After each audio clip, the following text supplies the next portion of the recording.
When I look at the stress that game masters face, it often has to do with campaign design and preparation. Modern tabletop role playing games like 5th edition Dungeons and Dragons have really pushed the idea of the adventure path or the overarching story narrative for your players to follow. And I have two problems with this idea.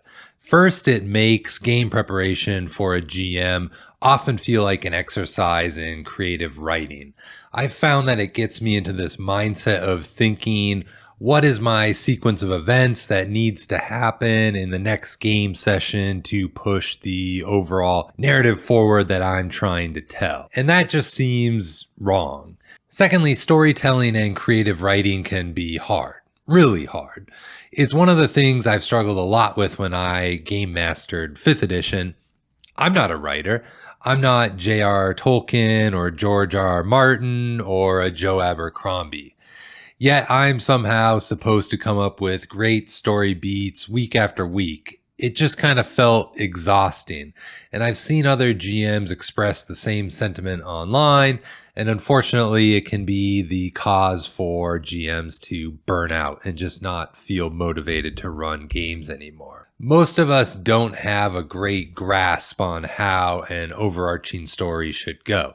If we did, we'd all be successful fiction writers. Hell, I'd argue that most authors of those published campaign modules don't know how to write a good overarching story.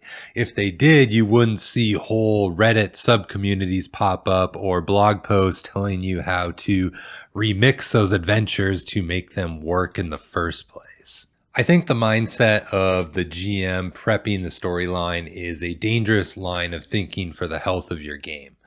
A tabletop role playing game is a lot different than a book or a movie or a video game. Those have predetermined plots and plans for the characters to follow. The gaming table does not. The story happens at the table. The players make choices, and then you, as the game master, adjudicate the consequences. And that's the magic of role playing games. You don't know what's going to happen until the things unfold at the table. If I decide that they will do X, then Y, followed by Z, well, I've developed these internal biases in my mind, and I'll try to force my players down this predetermined path so they can see my story. If they're doing those things predetermined by the GM, then they've lost their agency at the table. And I think they've lost a lot of fun at the table once they realize they don't have any true choices that move the narrative forward. Don't fall into this trap. So you may be wondering, well, if storylines aren't the way to go, is there a better way? And I believe the answer is yes. And at least it's something that's worked well for me in my games as I've shifted towards it.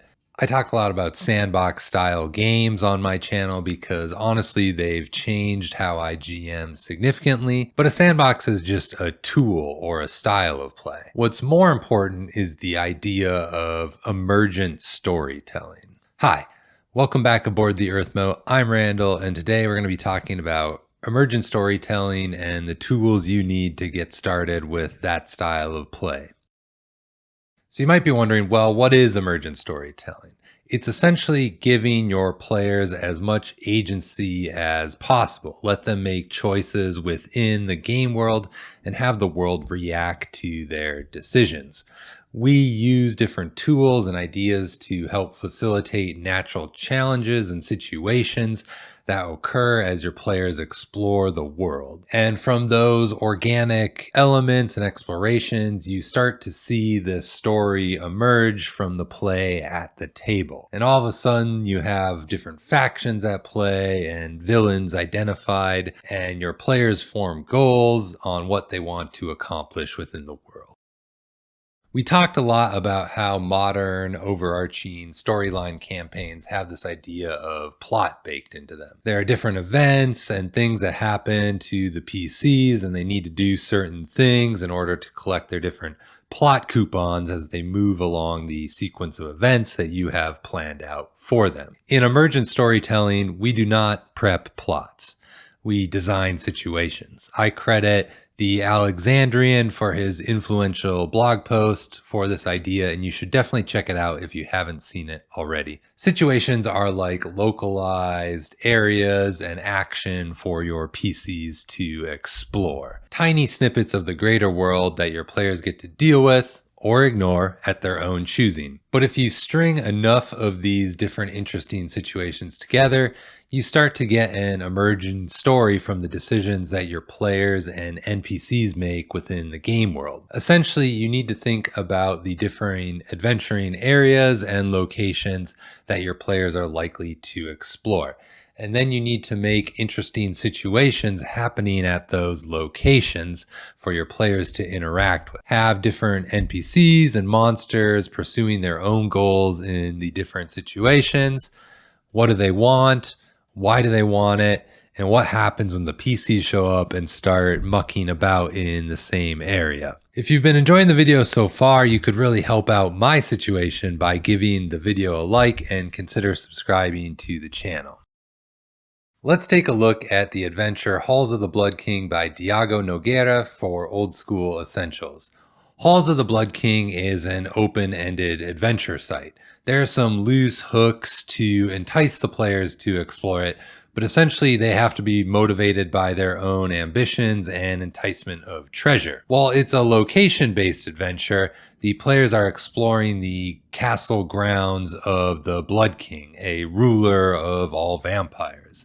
There's an established situation within the adventure, and the back tells us that. The premise pitch is on the back. With the rising of the blood moon, the accursed abode of the Blood King returns to this world. The lord of all vampires comes to claim the blood that is owed to him. His halls contain treasure and secrets that would make any ambitious adventurer abandon reason and caution to seek them out. Will you risk your soul for gold and glory in the halls of the Blood King? Now you might think, well, any overarching story module could have a similar setup. What makes this module so special? Well, when you look inside of the book or any of Necrotic Gnome's adventure modules, you won't find a part 1 or a chapter 1. It's just a brief description of the situation, some rumors, hooks, and unanswered mysteries. And then you've got the keyed adventure location, and that's it. You go and your players explore, and the different NPCs and factions interact with them, and the story emerges from that. There's no predetermined plan within it.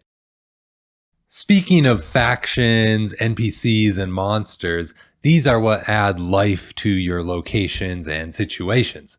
Ultimately, our stories emerge from the characters within them. That includes both the player characters and the NPCs you control as the game master. Make your NPCs interesting in the world. They need to have differing ideas, goals, and motivations. Some of those your players will agree with, and some they will clash with. But ultimately, it's up to the party to decide who they like and who they want to work against. Your NPC and factions goals can be encapsulated within a single situation, or you can have them a larger piece of the puzzle that is your campaign setting. If they get disrupted at one juncture by the PCs, well, they might have different avenues to go about achieving their goals, so they can try a different one in the future, assuming they weren't outrightly destroyed by the PCs in their last encounter with them. Goals really let you have a framework for how your NPCs and factions will act within the world. I have a video that goes over factions in a sandbox a bit more. I'll link it up here and in the description if you want to check it out. Going back to our case study, the Halls of the Blood King, we see that there are factions in our location-based module. There are some motivational spoilers here for the adventure, so if you want to play the module without this knowledge, just skip to the timestamp on the screen now. We get a brief description of who they are and what their goals are within the castle halls. We have the Blood King and his vampire aristocracy. The Blood King is concerned with collecting his blood tributes, and the aristocracy are concerned with conspiring against one another. We have the vampire rebels who are led by the Blood King's fake daughter. She despises the Blood King and is plotting a coup against him. We have a vampire hunter who's been trapped inside the castle since the last time it appeared in the world, and they've done some dark things to survive, and she still despises the vampires and wishes to destroy them. And then there are a couple more minor factions. There are the Blood Spiders, which are a group of pets of the Blood King that have grown a bit out of control. And lastly, there's a strange sentient extraplanar fungi that's growing in the dungeons that wishes to expand outside of the halls of the Blood King. The module even lists out some of the relationships between the groups, so you have a good sense of how to play the factions off one another. All of it's great stuff, and it's really simple. It fits on a single page, but yet it offers so much that you can play multiple sessions with the module and have a great time. If you're building a campaign with an emergent story, you'll start to find your legs after a bit. Let the players explore some of the different areas and situations to get a sense of the different factions and monsters that live there. They'll start to interact with them and make decisions about what to do with them. Ultimately, your players' choices need to have consequences. Some of them will be good, some of them will be bad. Once your emerging story has developed a bit and the players start to build a reputation for themselves, now is a good time to start introducing those consequences and bringing them into action. Think back on the different factions they've crossed. If they weren't outright destroyed by the PCs, how can they come back to haunt the players? Or if they don't directly target the PCs, think about which factions have goals that conflict with the PC's established goals. Maybe your players are trying to recover a special magical weapon, but that weapon happened to be created by the shadow priests of a cult that the PCs have already crossed. Well, now you can place them in situations where that cult is also looking for the magical weapon and they can come into conflict with one another. The conflict should start to feel natural because they're organic. They've come from the decisions made at the table, and that's a great thing. Your characters will pursue their own goals. They may choose to interact with different factions and ignore others. Well, if you want, you can let the factions that they aren't interested in drop by the wayside. That's a completely valid way to go about running your game.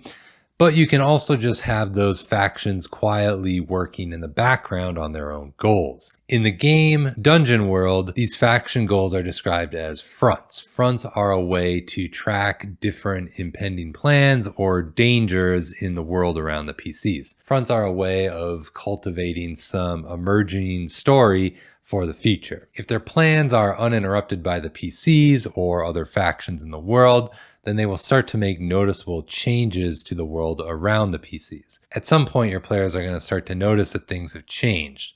Maybe the shadow cult goes ignored by the PCs, and their goal is to capture the frontier village of Greenwall. Well, let's say they succeed because the players do nothing to stop them. Then you'll have an area on the map that is suddenly taken over by this cult. The PCs may notice refugees fleeing from that area or foul beasts starting to originate from that area of the map that the cult has taken over as they start to perform different profane experiments. The world can happen around the players, and events can organically emerge from the world due to the players' choices or inactions against factions and NPCs. I would caution some care here. There are two areas where I can see going overboard with fronts. First, you can have too many of these fronts, and that can start to feel hopeless for your players. Even if they're taking on one front, they start to fall behind on others, and they can just sort of feel like they aren't making any real progress. I think it's a good idea to have the factions compete with one another in the background, even if your players aren't dealing with a front. That way, one front doesn't overrun the players in a quick fashion if you're deciding to use them. Secondly, it's really easy for your fronts to become overarching story arcs. I would try to avoid having a big bad evil guy or a main villain in your game arise from events that your players have largely ignored in the game. That would just feel like you're forcing some sort of storyline or central villain on the players despite their choices so far. I also probably wouldn't run more than one or two fronts at any given time, maybe three, and if I had that many, I'd make their progress take some real time in game before they start to see noticeable changes in the world. There are a few tools I have found invaluable for fostering emergent storytelling opportunities at the table. We've talked about fronts. You're going to need a way to manage those fronts and progress of those goals. Essentially, you have a stated goal for the faction and what they wish to achieve. Then you need to list out the 3 to 5 steps that they're going to take to achieve that goal or front. Make a list so that it describes it as if the players were not impeding with the progress of the front at all. Once your players get involved, you can revisit how your faction needs to adjust their goals to adapt to the PCs, or you can decide if the goal is lost for them and they need to pursue something new if they're not totally destroyed. Here's a quick example of a front. Let's say the Shadow Cult's goal is to open a gateway to the Netherrealm. Well, their first step could be capturing the village of Greenwall. Then once they have that village secure, they need to excavate the ancient gateway located underneath the village. Then once they have the gateway, they can perform a summoning ritual during the solar eclipse, activating the gateway to the Netherrealm. For resolution of a faction's goals, you can use a couple of different systems. I found a couple that I like. First is Mouse Ritter, which has a really simple faction system that you can check out totally free. It uses simple resource and dice resolution mechanics to modify a faction's goal progress. You can set each of those different steps in your front as a goal using the system, and once they've made enough progress, you can consider that step complete, moving on to the next step within the front. Alternatively, you can use Worlds Without Number, which has a very in-depth faction mini game if you want to add that level of detail to your game. You can do something known as the faction turn, like sort of like a dungeon turn, which lets you play out the different factions' plans and use their assets to determine if they succeed or not. World Without Number is also completely free, and you can check out a version of that. I'll include links to both of those in the description of the video so you can check them out. Random encounters are the bread and butter of emergent storytelling, so you're going to want to have random encounter tables and context tables. Craft your encounter tables to include the different factions and NPCs that you want your players to interact with in both dungeons and the wilderness context of your setting. I like to include an additional column in my random encounter tables that provide context for the encounter. So it's not just something, I have to make up on the fly. So maybe, for example, we have the Shadow Cult and they're transporting a hostage. And let's say in this case, the hostage happens to be one of the Baron's men. Okay, now you have this spontaneous situation that your players can react to, but there's a little bit of context to it. And their decisions can affect the world and the factions around them because you've tailored your encounter tables to do so. Maybe the players rescue the Baron's man, and they find out he was a scout who went to the village of Greenwall. And he learned when he was there that the Shadow Cult is unearthing some sort of eldritch gateway. Okay, now your players have a new adventure location to check out if they want, and you've sort of developed this emerging storytelling opportunity just from a random encounter. Additionally, you're going to want to use rumor tables. Rumor tables let you see different possible areas of adventure and situations that your players can explore. When your players interact with different NPCs, feel free to share rumors with them. This helps sort of that organic story form by providing more information to the PCs. What they decide to do with that information is, of course, up to them. Rumors can be true, partially true, or totally false. If your rumor is totally false, you should have something else of interest there that takes its place. Maybe instead of the dungeon being a prison of the shadow demon, it's actually the crypt of a holy saint. The rumor was seeded by the saint's followers to keep the place safe from treasure robbers.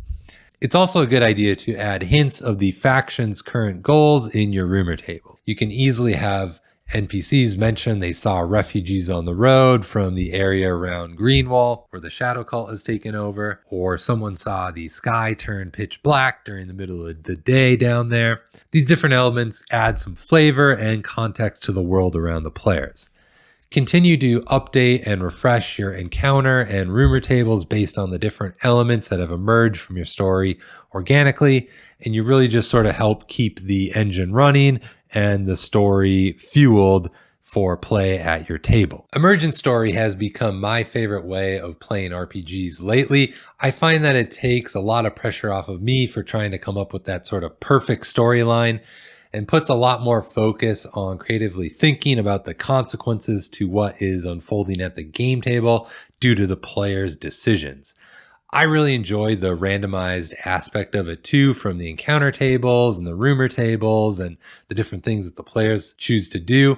I don't know what's going to happen at the table just as much as the players don't know. And it's really a fun and exciting feeling as the GM to have sort of that rather than kind of knowing the predetermined path that the players are going to take. And you as a GM realize that all that has sort of sprung up not from your own story plotting process, but rather the tools and systems you put in place and the decisions and the dice rolls that are happening at the table to make it come to life. And it's just such a beautiful thing. I really enjoy it because you realize that RPG storytelling is not something pre-planned by the game master, but it's something that happens together as a group at the table. Ultimately, as long as you and your friends are having a good time playing whichever way you do, that's most important. Let me know in the comments below if you play in a similar emergent storytelling fashion, or if you prefer the more overarching story campaign sort of way. If you enjoyed the video, please give it a like. Thanks for hopping aboard the Earthmote, and I will see you in the next one.